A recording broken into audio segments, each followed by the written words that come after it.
parce que en orange, c'est 2020, en novembre, décembre 2020. Et du coup, en rouge et noir, c'est ce qui se passe actuellement. Donc, regardez, c'est poche à liquidité, c'est même poche à liquidité qui s'est passé en 2020. Le pump, peut-il retrouver, enfin, ils pourront se trouver sur un soft landing. Donc, ne pas forcément passer par la récession, mais une économie qui se porte bien et qui se rétablit tout doucement. Donc, une inflation qui descend tout doucement, des taux d'intérêt qui stagnent et qui descendent tout doucement pour une économie, on va dire, saine. Il a pas les gars, bienvenue dans la session d'update de début de semaine. Donc, comme à chaque fois, on va voir les scénarios passés et les potentiels scénarios futurs.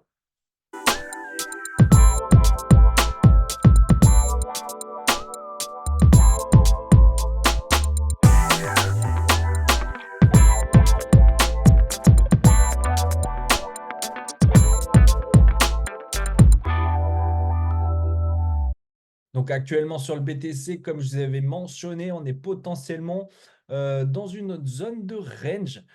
Vu qu'on est sur un plus haut, là on est plutôt sur un plus haut daily, là on est en weekly, mais on est sur un plus haut daily ici et le plus bas daily en bas. Donc la zone rouge potentiellement, nous sommes sur une zone d'accumulation qui pourrait s'engendrer comme ceci, tac, tac, après péter vers le haut et potentiellement péter par la suite dès qu'on aura franchi cette résistance. Mais j'ai changé d'avis. Ce scénario-là était très bien si en petite time, du coup en 5 heures, nous avons clôturé en bas du dernier lot. Sauf que ce n'est pas le cas. Comme je vous avais mentionné ici, je vous avais mentionné que j'allais prendre un point d'entrée vendeur. Du coup, je me suis pris une position vendeuse. Je vous ai mentionné à partir d'ici qu'on allait avoir un pump pour aller chercher en fait cette zone à liquidité, ce FVG, pour aller chuter par la suite. Donc, c'est ce que ça a fait. Très bien. J'ai pris du coup, j'avais pris une position ici à ce moment-là. Je l'avais BE. Mais justement, ce qui m'inquiétait, c'est que ça allait pas de nouveau franchir un nouveau plus bas. Donc, ça n'a pas franchi, ça n'a pas clôturé en dessous de ces plus bas ici. Donc, on est toujours en tendance haussière, tout simplement. Donc, j'avais pris 25%, j'avais pris une petite partie parce que mon premier vrai TP, ça aurait été ici, là. Voilà, parce qu'on est sur une demande zone. Donc, si vraiment on était en tendance baissière, hop, on allait vraiment prendre cette zone ici, revenir peut-être revenir à la hausse un petit peu et baisser, nous faire ici, prendre potentiellement cet achat ici pour péter par la suite. Mais justement, on n'a pas eu de nouveau plus bas. Donc, pour moi, on est toujours en tendance haussière. Donc, ce qui fait que là, actuellement, ce que je pourrais potentiellement viser, ça serait ce genre de choses. Donc, premier point d'entrée, ça serait ici, dans cette zone ici FVG, pour aller péter par la suite.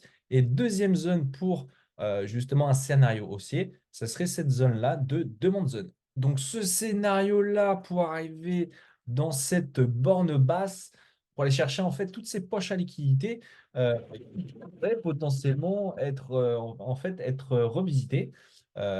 Sauf que parfois, ça n'est pas le cas, hein. Ça n'est pas le cas en situation parabolique. Ben, ça ne va pas chercher forcément toutes les liquidités. Ça fait des petites corrections et puis ça pump par la suite. Donc potentiellement, on en serait sur ce genre de choses. En sachant que la situation économique US se porte très bien, comme je vous ai mentionné un mois, 2 mois avant, je vous ai mentionné que potentiellement nous pourrons nous trouver, enfin ils pourront se trouver sur un soft landing. Donc, ne pas forcément passer par la récession, mais une économie qui se porte bien et qui se rétablit tout doucement. Donc, une inflation qui descend tout doucement, des taux d'intérêt qui stagnent et qui descendent tout doucement pour une économie, on va dire, saine. Et potentiellement, vraiment, si on peut vraiment rêver un peu plus, c'est avoir un petit QE, donc un quantitative easing, on va dire milieu d'année en 2024, ça pourrait être vraiment le summum là, paf paf, avec le halving, avec l'ETF, tout ça, ça peut être très sympa. Donc à voir par la suite, mais l'économie US se porte très bien, donc pourquoi pas, on va dire, entamer vraiment et donner une grosse impulsion pour nous donner un beau bull run qu'on pourrait vraiment le connaître. D'ailleurs, ça me fait penser, je suis curieux de voir ce qui s'est passé dans la même période en 2020. enfin le commencement du bull run. Hop, on va aller sur ça, il y aura plus d'historique. Hop, on va se mettre en 3D, on va chercher la zone qui nous intéresse. Euh, tac, tac. Il est où? Là, nickel. On va se marquer la TH ici. Novembre, décembre. Ok, novembre, décembre, c'était ici. On va se mettre un replay. On va voir juste avant, du coup, le franchissement de la TH. On va aller voir ça. On va descendre en time frame. On va aller voir en 10 heures. On va aller voir en 10 heures ce qui va se passer, hein. Écoutez, on met play et on voit. On voit ce qui va se passer. Donc la TH, il est où là? Il est où la TH? Il est là. Ok. Donc la ligne rouge, c'est la TH. Ok. Euh, j'ai l'impression que c'est ce qu'on vit actuellement, les gars, là, non? Attends, pause, pause, pause. On va mettre en 5 heures. C'est- Ça correspond totalement. Attends, on est où? On va se mettre en 10 heures là aussi.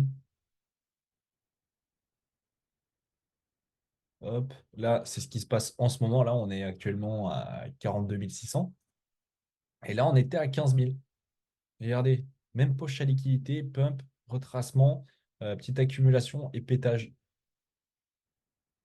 Poche à liquidité, tac, pump, retracement, petite accumulation et potentiellement pétage, hein. Voilà, c'est exactement ce que je pourrais viser du coup avec ce scénario-là, hein. Ce serait exactement ce que je pourrais viser. Donc, cette première zone et cette deuxième zone pour justement nous faire un pump. Ça peut être très intéressant, sachant qu'ici, ben, c'est ce qui. Attends, je vais essayer. Est-ce que là, oui. Tac, je vais essayer de le copier-coller pour mieux le voir si je peux. Copier. Voyons si on peut. Si on peut, ça serait magistral.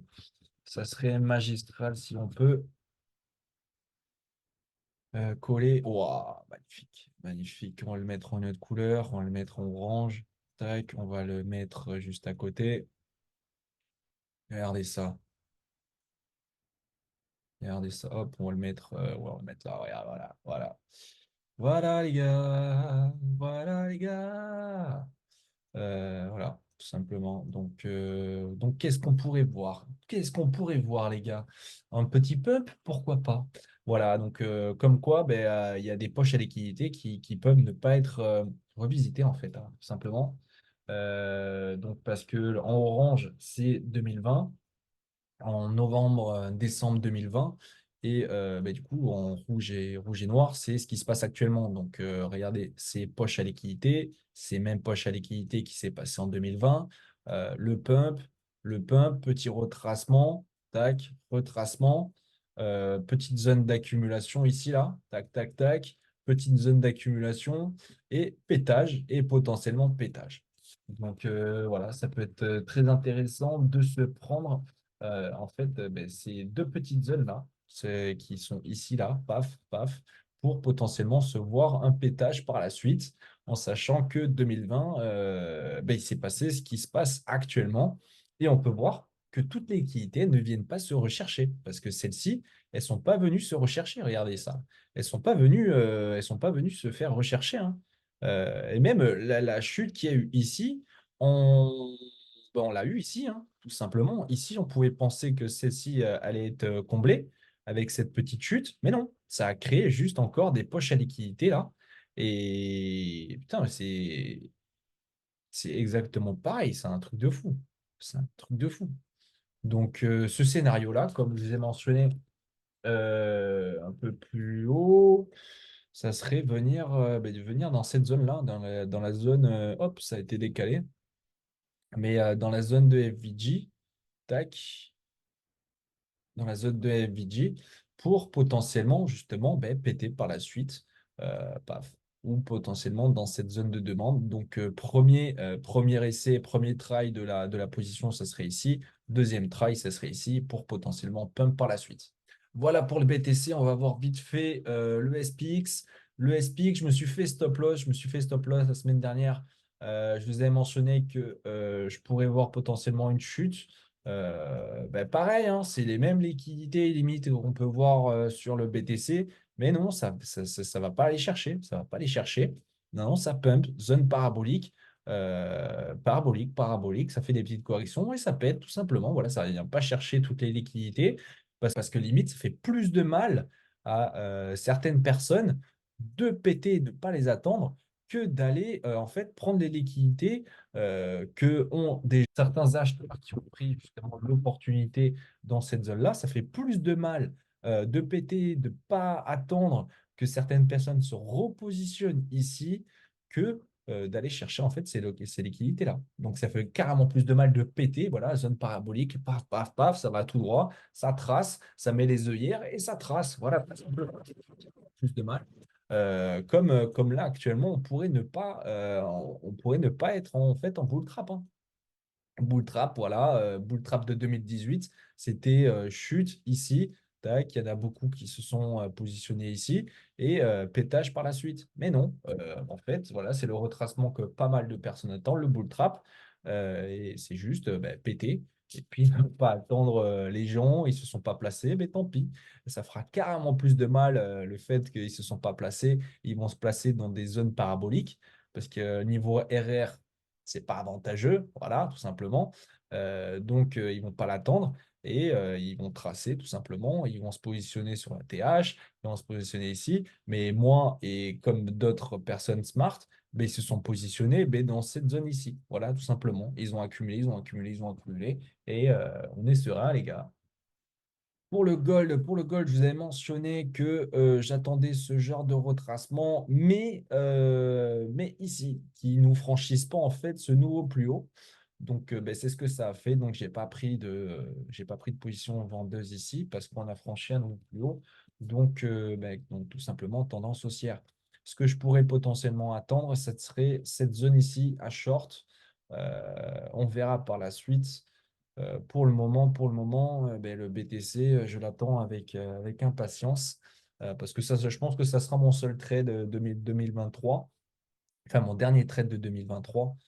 Donc j'espère qu'il va être fructifiant et qu'il va être très intéressant et que ce scénario-là, il va être respecté parce que ça peut être très intéressant. On va voir vite fait quelques coins que j'ai déjà présentés. Donc le AR, il y avait une belle petite chute là récemment. Bon, on est toujours sympa, mais on a connu une belle petite chute là. Ici, on a connu une belle montée, puis ça a chuté parce que on a reçu, enfin, il y a eu une belle news, enfin une belle news, une belle mauvaise news. Donc ça a fait chuter le prix de 12%, il me semble. Donc, je vous en parlais, la première fois que je vous en avais parlé, je crois que c'était aux alentours de 6 dollars. Euh, Après, je vous avais redit qu'ici, je lissais mon prix. Là, je vous avais rementionné que à partir du moment où on allait franchir cette résistance ici, là, que j'allais relisser. Donc, mon prix moyen, je pense que bah, il est aux alentours de 5 dollars. Donc, ça fait un petit 70% sympathique. AR, très bon projet. Je vous conseille d'aller checker en fait le projet, aller lire le white paper, etc., etc., parce que c'est très intéressant. Dans la même lignée, on va dire le RNDR. Le RNDR, waouh, il est en forme. Le RNDR, il est en forme. Le RNDR, il pète. Il est bientôt sur notre ATH, là. Il pète. La première fois que j'en ai parlé, c'était au 1,7, 1,5, 1,7. C'était ici. J'avais commencé justement à investir ici dans cette zone-là, dans cette petite correction-là. Voilà, on a pété et j'ai réinvesti à ce niveau-là. Et là, ben, tout simplement, on pète, on est sur la lignée de la TH avec combien de profit pour le moment? 4, on est à 200%. Voilà, pas négligeable. Le deuxième, non, le troisième que je vous avais parlé, c'est Phil. Phil, bah, il stagne encore. Phil, il stagne encore. Bon, ça, ouais, c'était mes analyses de 2021. Putain. Phil, il stagne encore. J'en avais parlé à ce niveau-là. Il n'a pas forcément trop bougé. Donc voilà, il stagne encore. Très bon projet. euh, très bonne configuration d'accumulation. Très bonne entrée. Voilà, tout simplement. C'est une zone d'accumulation où pour rentrer, c'est magnifique. Parce que c'est maintenant qu'il faut rentrer, c'est pas dans les zones paraboliques, les gars. C'est pas quand c'est comme ça qu'il faut rentrer. Quatrième, Sky, il tire la gueule un peu. Sky, il tire la gueule. J'en avais parlé ici. Il tire la gueule. Il tire la gueule. Là, il chute. Très bien. Donc, on est en chute. On est en négatif, là. De 18%. Ok, très bien. Pas de souci, pas de souci. Je sais pas ce qu'il fait. Bon, il veut réaccumuler, il veut continuer d'accumuler, c'est pas grave. Mais très bon projet aussi, très bon projet. Et le dernier, voilà, celui que je vous ai partagé récemment, le XYO. Je vous ai mentionné que j'avais fait une analyse court terme. Donc, une analyse court terme, j'avais mon premier investissement sur XY qui était ici. J'ai lissé ici parce qu'ici, on a une zone, une demande zone, enfin une zone de FVG, tout simplement, qui a été vite fait combler sur l'extrémité. Donc, j'ai lissé à ce moment-là. Donc, mon prix moyen actuellement, ben, il est au prix à 5, à 0,005. Donc, je suis neutre. Pour l'instant, je suis neutre sur ce token-là. Donc, pour le moment, sur les altcoins, ce que je vous ai partagé, ça fait 270. 270, il y avait quoi? Euh, 200 RNDR, je crois que c'est 200. Ouais, c'est ça. Ouais, c'est ça, approximativement 200. L'autre 70. Le troisième, c'était Phil. Phil, je crois que je suis neutre. Donc, ça doit être neutre, donc 270. L'autre, c'était quoi? Euh,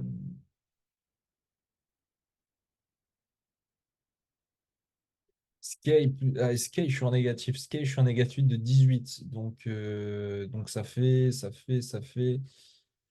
250. Ok, bah, super. Bah, ça fait quand même 250 pour le moment sur les 4 projets que je vous ai partagés. Voilà mon dernier update de 2023. On se revoit l'année prochaine, les gars. Passez un belle année, passez de joyeux Noël et on se revoit sur le Telegram. N'hésitez pas, il y a le lien en description. La bise, les gars.